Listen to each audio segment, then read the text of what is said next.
Koos kevade tulekuga lisandus Lõuna-Korea tehnikahiiu Samsungi tootevalikusse uus nutitelefon Galaxy S8. Kiire pilk telefonil paljastab S8 suurim uuenduse servast servani ekraani või peaaegu servast servani.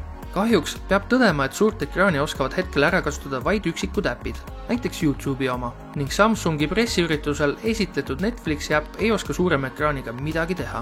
Suurema ekraani tõttu eemaldati telefonilt füüsiline kodunupp, mis nüüd asetseb ekraani all ning on digitaalne.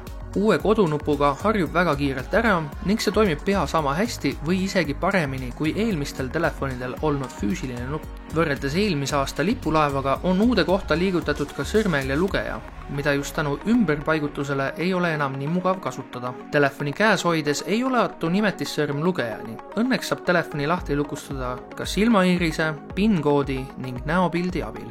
Kõigist võimalikest viisidest on neist kõige ebaturvalisem just näopildiga lahti lukustamine, mida saab väga lihtsalt petta. Telefoni lahti lukustamiseks soovitan kasutada silmaiirist või PIN-koodi.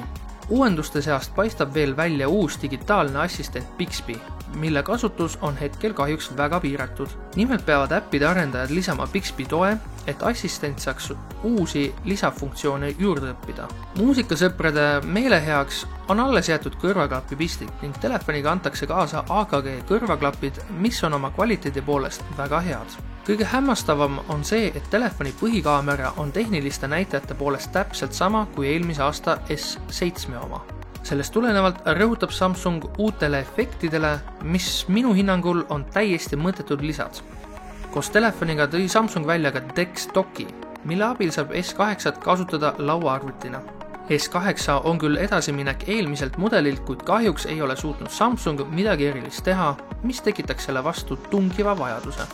S8 jõuab Eestis müügile aprilli lõpus ning hinnad algavad 799 eurost. Pikemat ja põhjalikumat testi loe genius.ee-st.